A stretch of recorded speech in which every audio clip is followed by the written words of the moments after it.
colonialidad o su episteme. Aníbal Quijano habla de episteme en el sentido de que los europeos son los únicos capaces de crear un conocimiento válido, mientras que los pueblos originarios no. A ellos hay que llevarles todo, hay que darles todo para que simplemente repitan lo que ellos están produciendo. Esto significa que buena parte de la literatura peruana está compuesta por estos epistemes o conocimientos nacidos en Europa y que acá repetimos de una manera más o menos crítica a veces o a veces de manera muy básica, ¿no? En la vida social esto lo notamos claramente, por ejemplo, en las fiestas religiosas, donde todas las fiestas religiosas andinas son de una u otra manera copias de las fiestas religiosas europeas, principalmente españolas. No hay casi ninguna diferencia en pasear en andas a una escultura modelo de yeso, de madera, de lo que se hace en la España medieval o en la Roma actual, ¿no? Esta repetición no se hace porque carezcamos de productividad propia, sino porque el sistema de colonialidad hace que haya un sector privilegiado que debe dictar las formas como se van a desarrollar la vida social, la vida política y sobre todo la vida literaria. Entonces, ya hemos visto que la colonialidad descansa primero en lo racial biológico, como si fuera algo natural, que nace en el siglo XVI y se desarrolla en casi todo el pensamiento europeo. Kant, Hegel, planteaban lo mismo, la superioridad de lo europeo sobre lo demás, ¿no? Incluso Carlos Marx, el más avanzado pensador de la época, planteaba cosas muy parecidas. El positivismo europeo, que influyó relativamente en el desarrollo de la ciencia, fue también claro en establecer esas diferencias. Eso va a provocar algo que lo vamos a ver más adelante.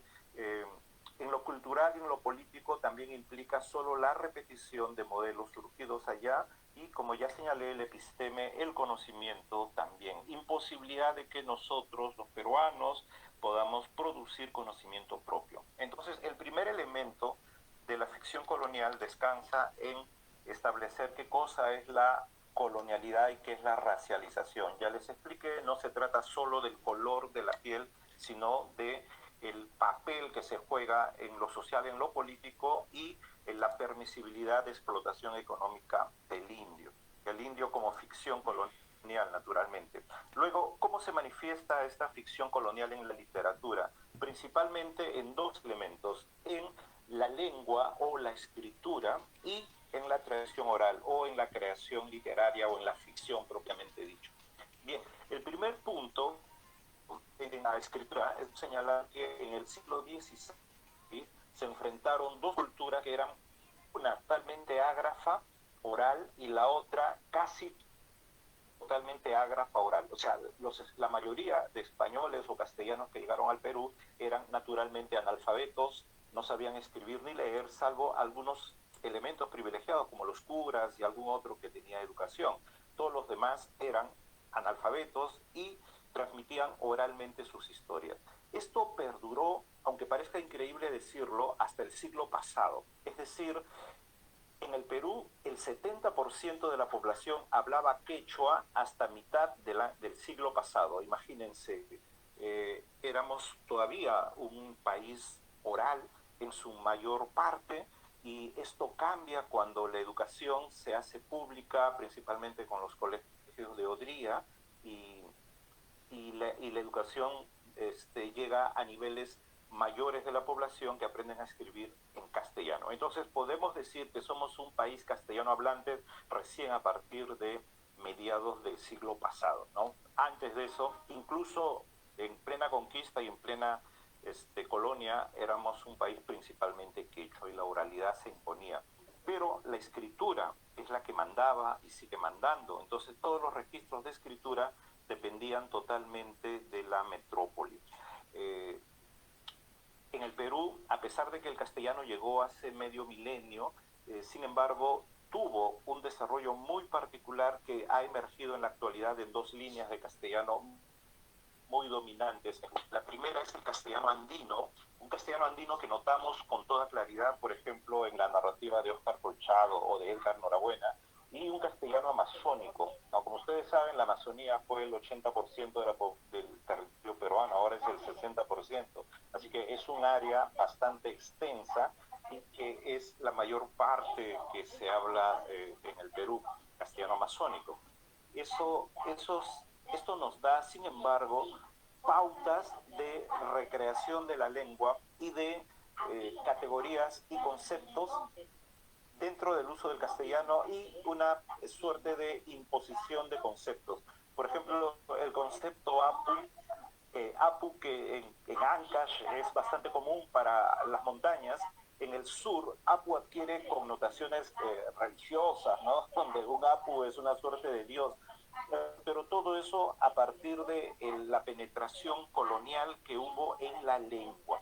Eh, Arguedas, por ejemplo, cuando traduce Apu, no lo traduce como montaña, sino lo traduce como Dios, ¿no? Y así se inventan y se establecen formas de dominación para establecer una visión europea dentro incluso de la lengua quechua. Por ejemplo, el supay, que era un término dirigido a una huaca femenina, eh, por, por instigación de los curas se transforma en una suerte de sinónimo de diablo, y actualmente supay significa diablo. Y así hay muchas modificaciones que podemos encontrar, como el propio Huiracocha, etcétera, para establecer a partir de la escritura otro momento que influye bastante en lo que ya sería la tradición oral. ¿Cuál es? Es a partir de los concilios limenses del siglo XVII en Lima, eh, las órdenes para modificar todas las tradiciones orales andinas, ¿no? Entonces, lo que antes eran seres de la naturaleza, seres fantásticos, por obra de estas órdenes de los concilios limenses se transforma en una suerte de personajes diabólicos o personajes angelicales. En Garcilaso vemos estos cambios, como en Guamán Poma peor, ¿no? Guamán Poma nos habla de unos supuestos apóstoles que habrían llegado al Perú y habían hablado con uno de los incas. En resumen, una penetración del cristianismo a tal punto que casi todo el mundo andino está con esa espada metida en su columna vertebral cultural, ¿no? Y todas las fiestas, que casi todas eran agrícolas, evidentemente, se han transformado en fiestas cristianas, a tal punto que ahora ya casi no existen fiestas agrícolas, sino todas fiestas cristianas. Entonces, la ficción colonial ha penetrado la lengua, la escritura, y ha penetrado también la tradición oral, que es la más importante. Nosotros podemos notar la diferencia cuando comparamos con la tradición oral amazónica, donde no hubo esa penetración y los personajes literarios son mucho más frescos, digamos, ¿no? En cambio, en el mundo andino, casi todos los personajes literarios de la tradición oral o son almas en pena, fantasmas, demonios, ¿no? O demonizados en todo caso, que nos marcan una manera muy particular de ver un cristianismo penetrado. Más o menos esa sería la idea.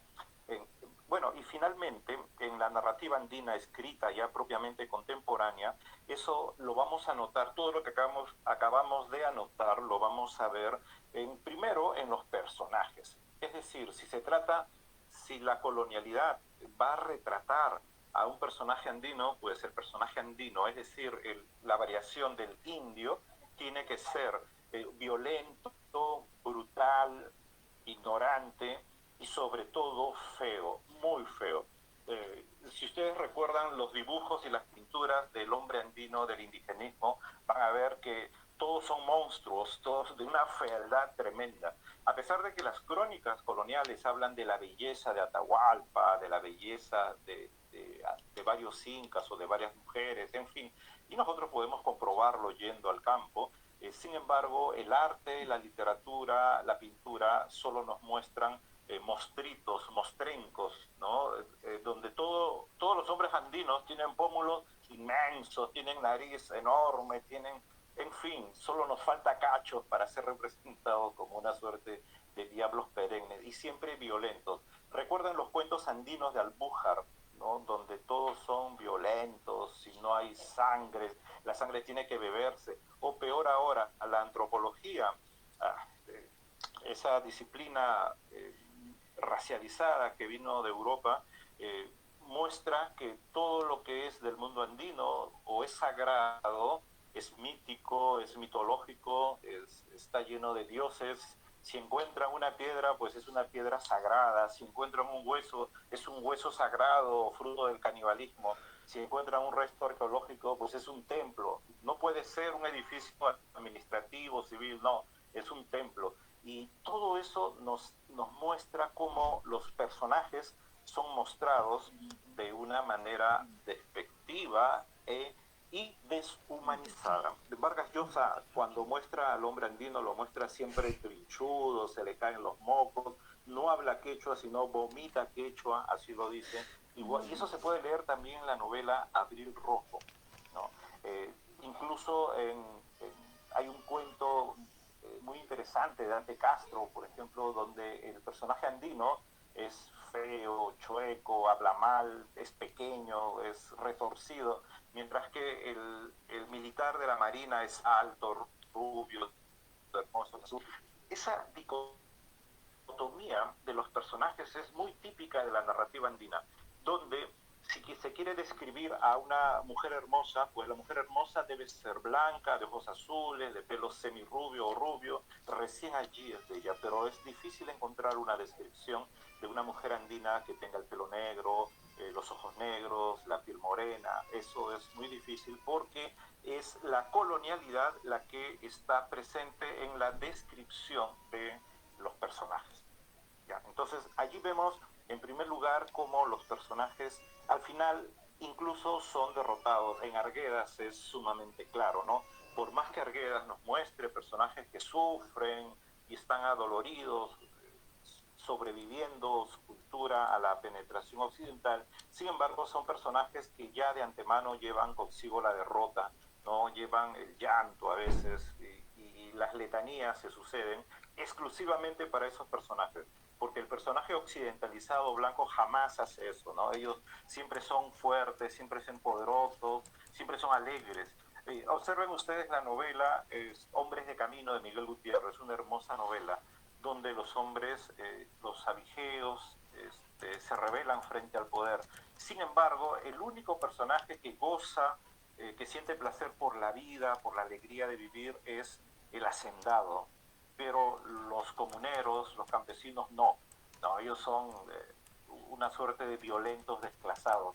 Ya, si nosotros seguimos extendiendo los ejemplos, nos vamos a encontrar con que la literatura peruana está muy dominada por esta colonialidad en la creación de personajes literarios hasta ahora, hasta nuestra época. No quiero citar libros de autores guarachinos, pero también está presente en varios de ellos. La descripción del personaje masculino y del personaje femenino está enclavado perfectamente en la colonialidad, en esta mirada diferenciada de superioridad e inferioridad estética que acabo de mostrarles.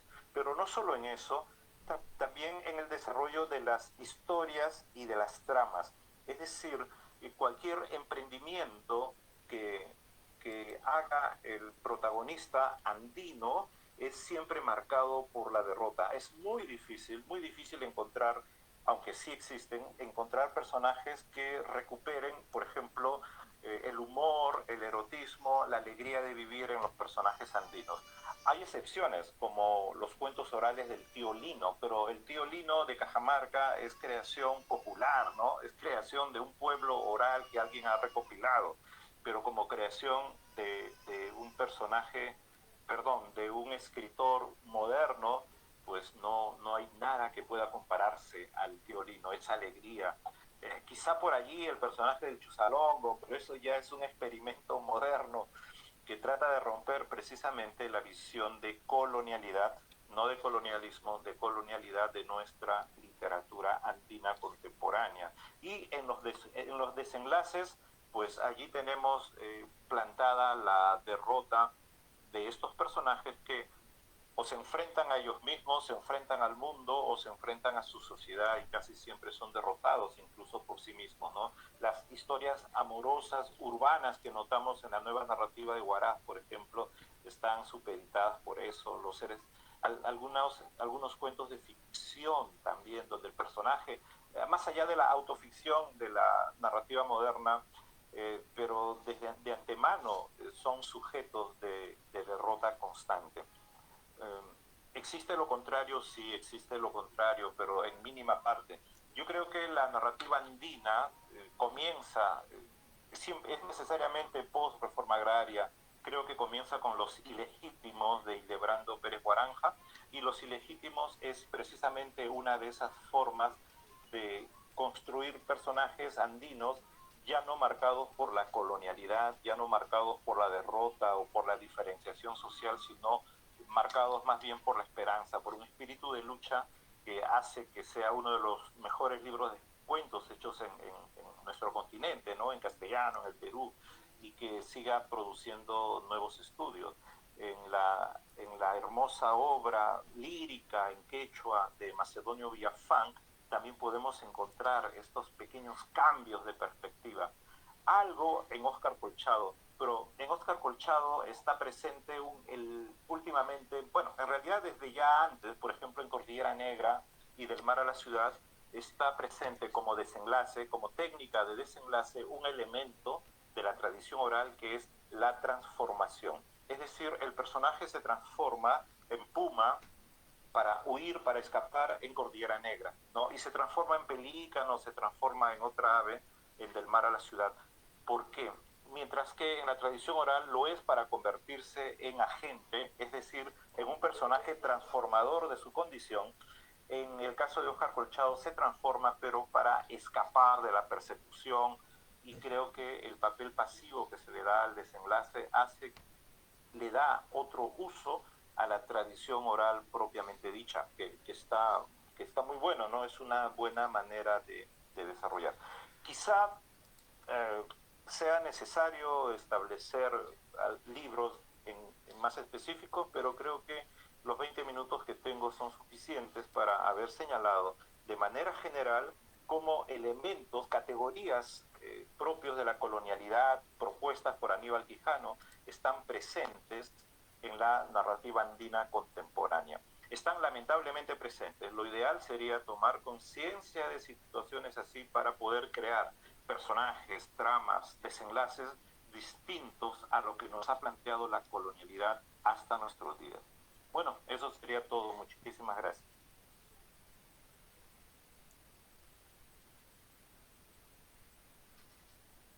Muchísimas gracias, estimado escritor Ricardo Virués. No sé si hay alguna pregunta por parte de nuestros participantes.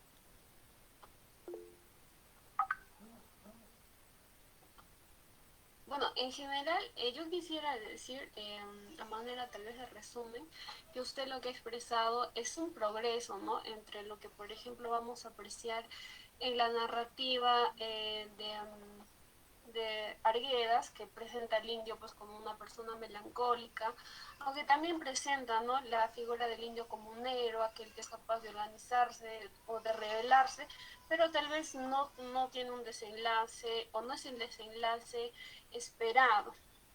Y luego nos presenta, ¿no?, y nos dice que empieza con otro tipo de narrativa ya con Hildebrando Pérez Guaranga, cuando nos dice que ya el personaje del indio más bien está marcado por la esperanza, más que por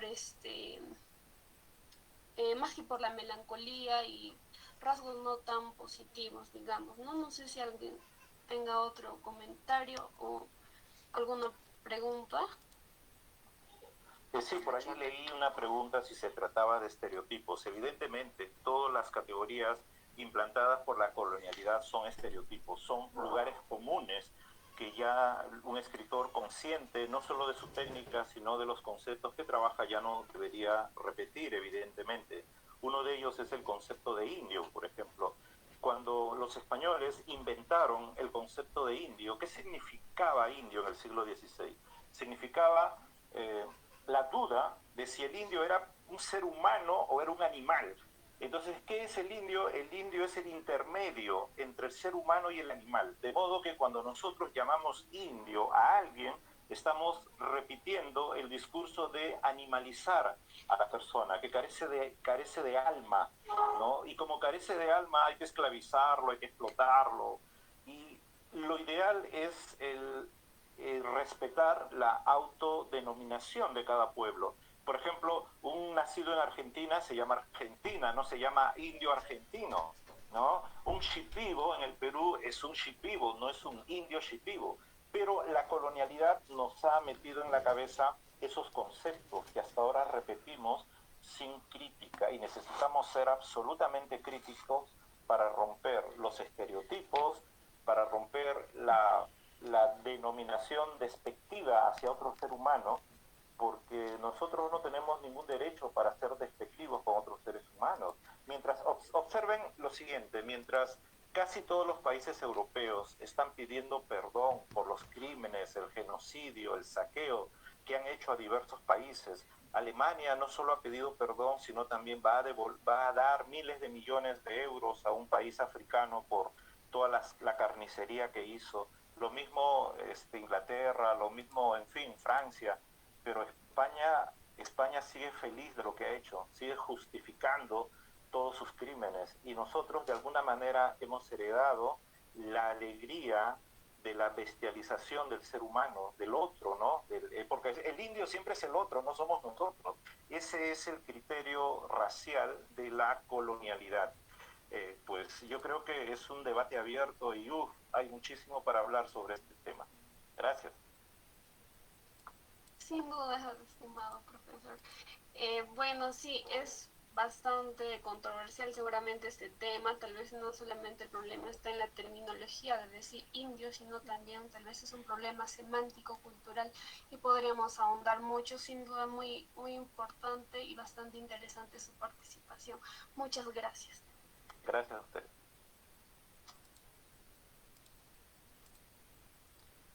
Buenas. Muchas gracias al escritor Ricardo Virués.